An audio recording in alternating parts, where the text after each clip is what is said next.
Iya. Iya. Uy, ang bigat. Ba't parang bigat mo, putang ina ka? Uwi na.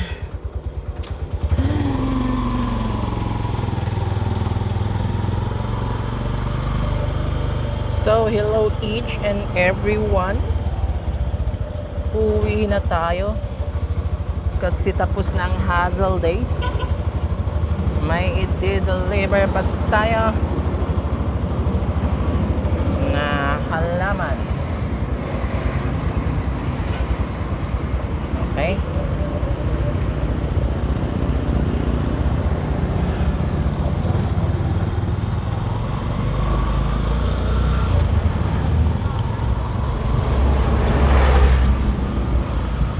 Tapos na tayong mag-permit.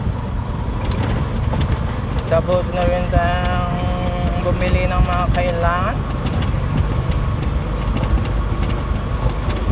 Tapos na tayong kumain, merienda, palabok.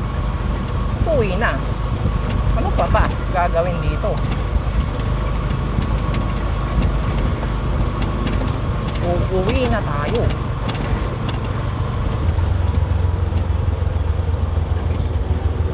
Ba? Mas murang fuel star Pero grabe no? Mahal-mahal na ng gasolina. Nagsi-60 na naman ang premium. Premium pa naman ang gasolina nitong YDX 125cc only. Yes, premium. You don't believe it? Then don't see the fucking manual. Ano namang uno? Magkano sa uno? Magkano sa uno? Parehas 59.3.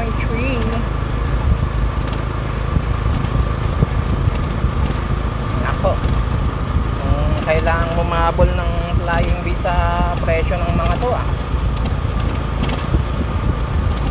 Mas mura pa sila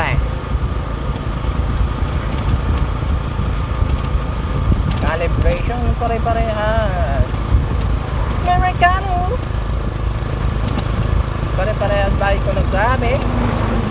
Kasi bawal ang mangdaya ng calibration. Bawal na bawal yan. At paano ko yung napatunayan? Kasi kumukuha ako ng galon-galon na gasolina. Kaya pag tinatansya ko, alam ko na talagang sakto.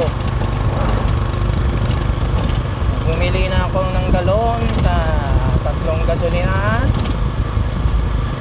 Flying V, Centro,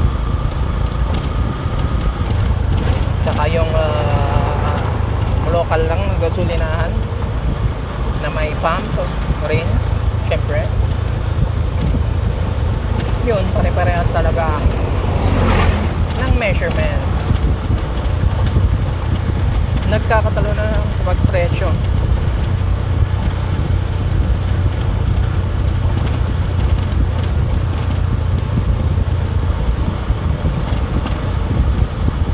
Wala nang dahilan para magstay dito kasi kanina pa ako naka-online.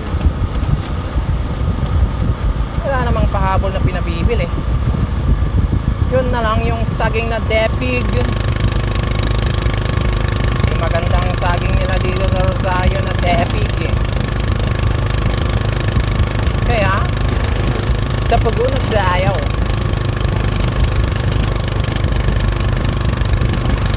Hindi naman sa asin hindi maganda. So yung mga hinog nila, yung mga maliliit, yung mga saktong size na mas malalaki, hindi pa hinog. Supig.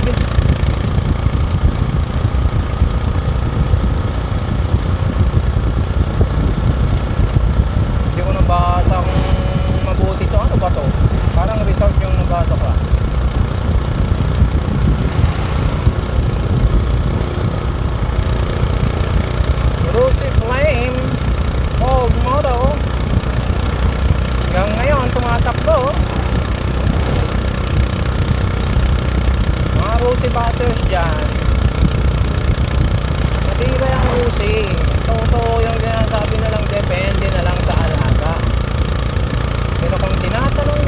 bakit ako nag-Yamaha?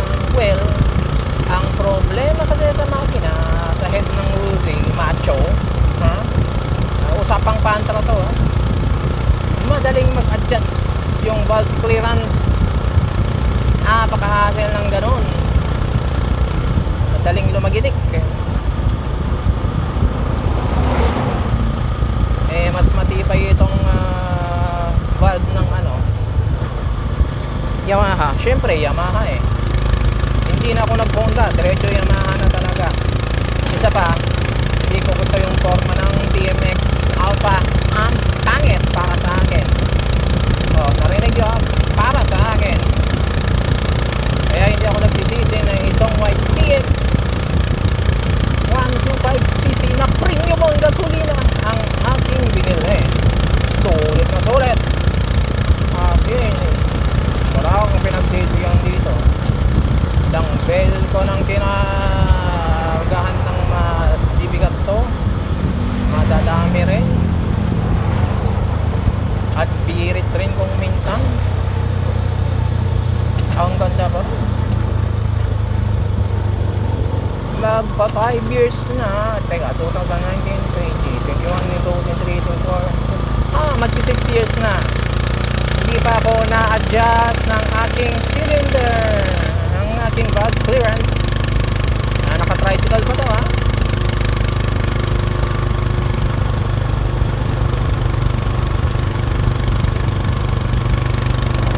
At hindi pa rin ako nagpapalit ng clutch lining at clutch plates for 6 years. Pero syempre, depende pa rin natin yan sa auto. Hindi kasi ito pang pasada. Private lang to na minsan-minsan lang nagagamit sa ang aking auto for almost 6 years. 38,000 lang naman. Yan. Dalawa kasi motor ko, kaya hindi ito lahat ang aking gamit. Kasi kung pwedeng i-single, nag-single mo lang ako. Alangan namang pag wala ka pang karga, ay wala kang karga, magpapa-Gcash ka lang pag tra-tricycle ka pa, may single ka na. How much was your single ko? Tatlong taon na yata yun, wala pang 10,000 kilometers. So hindi.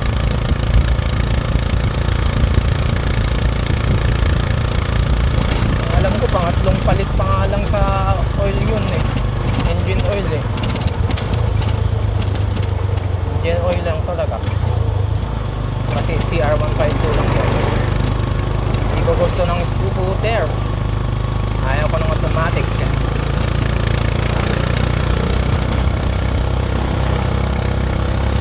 boring i-drive at mahina lalo na sa akyatan. Aminin man natin o hindi, kahit pa mas mataas na CC yan, mahina pa rin sa akyatan. Pero syempre kung taas-taas naman yung CC follow yung 150cc muna hindi manual. Gilid tayo, balik tayo.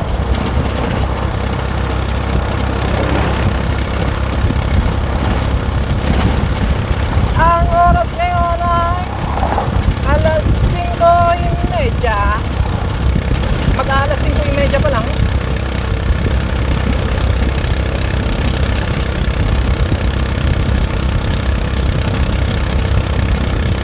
Alas 5:12 yata.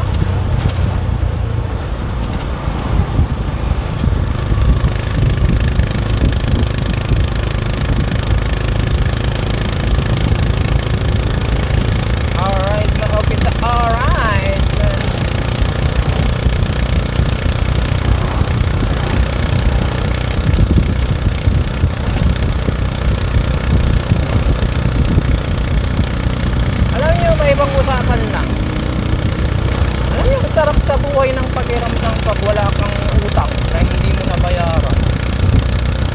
Sarap talaga. Oo. Kaya siguro masarap buhay ko. Kahit mahirap lang ako.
tayo